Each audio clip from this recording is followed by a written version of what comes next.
One morning as I ramble down by the seashore. I have many well-known ballad singers and musicians in my family. And so for me, this is about keeping my family's tradition alive, and it's something that I'll continue to do until I literally cannot sing anymore, until I have no voice left in my body. It sounded so lonesome as ever seen. I didn't inherit any land or house or any money or anything like that. This is my heritage. This is my inheritance.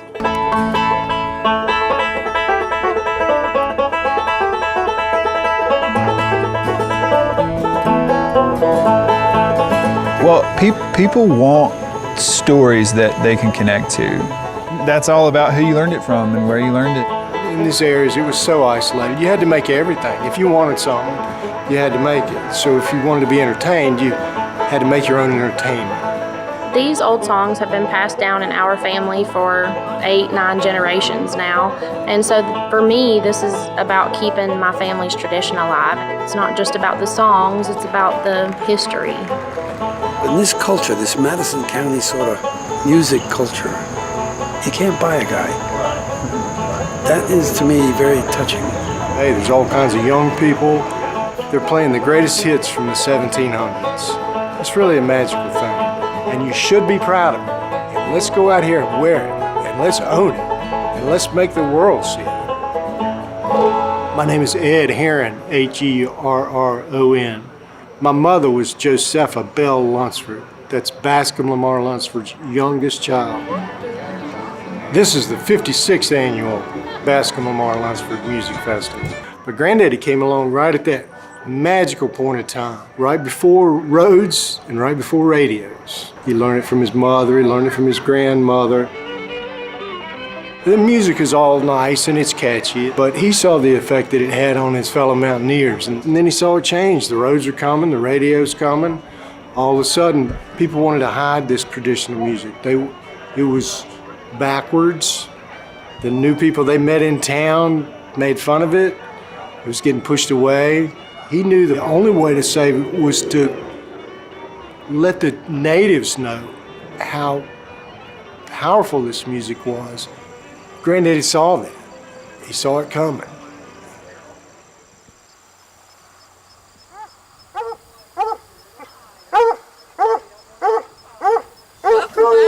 Bascom's house. Good to meet you. Yeah. Thank you for making. So I'm David Hoffman. I'm a documentary filmmaker all my life. I'm so glad y'all could come. I'm welcome.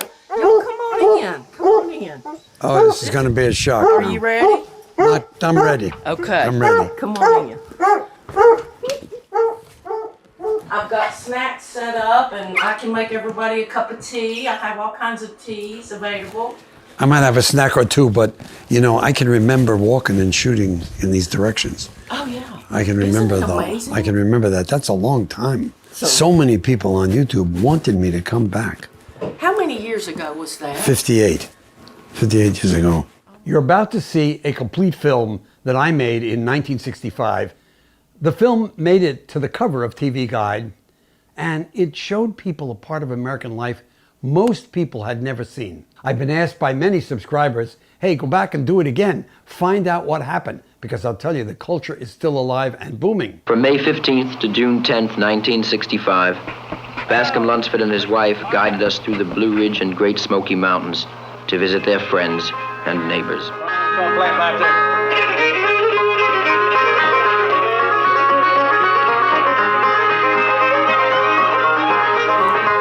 Can you imagine dancing on this floor the way they did? What a scene to have filmed in this room. I used to pull up to this house in the morning. Bascom had something to eat, All right. which I always ate out of politeness. Oh, yeah. And he'd get in the car and we'd go. Bascom was 83, a collector, a singer, a dancer. And I get the chance to go from New York City, where I lived, down here, crew of 3, to shoot a documentary film. I never saw a culture like this culture.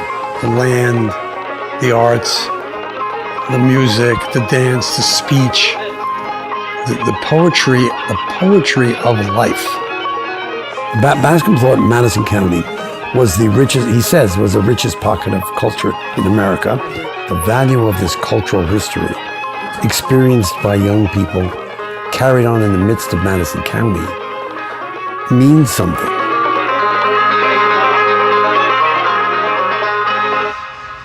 There's still characters here, not like Bascom level characters, but people who are interesting. It's nice to have local history like that. Yeah. It's not everybody's got it. Hardly anybody's got it. Mm-hmm. Local history, you know, it's not national, it's you people. All right, Billy Logram. Yes, sir.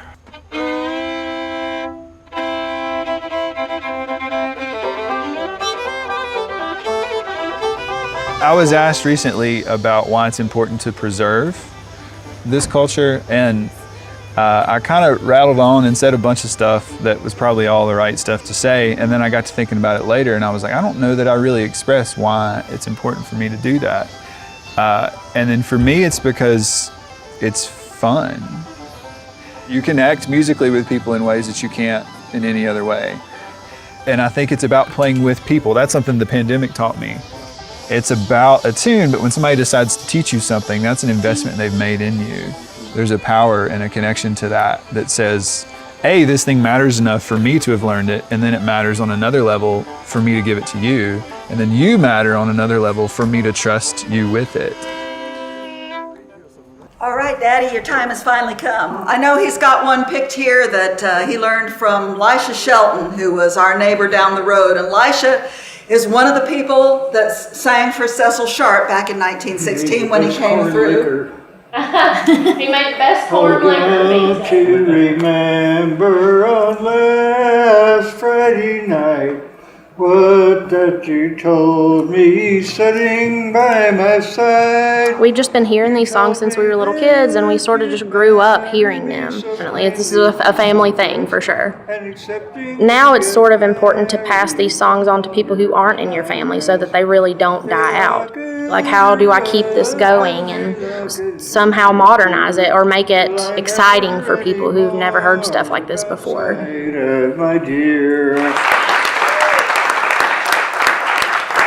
Thank God there's a song that's singing in my soul's got freedom to hear Jerusalem more. The owner of the jail, Josh Kopus, was really excited about that, and I pitched the idea of the ballad swap being at the jail, and he was like, bring it on, you know. I walked into that building and saw the potential on the first day. And it's a collaboration between, you know, me as a representation of the space and then the singers. And it's amazing. And it's important that it's like it honors the past, but it's really about the future. I love how like relevant it is. Like it's not, these are not ancient characters. We're living in it still. And you know, the history is here. And if we see that and acknowledge that, like it's beautiful. It's beautiful. It's a beautiful time. So Only, oh God, I'm one.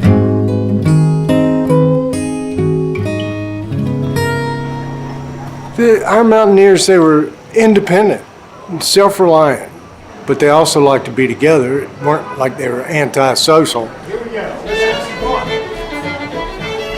I'll go left. Granddaddy, he knew the power that it had on the fabric of society.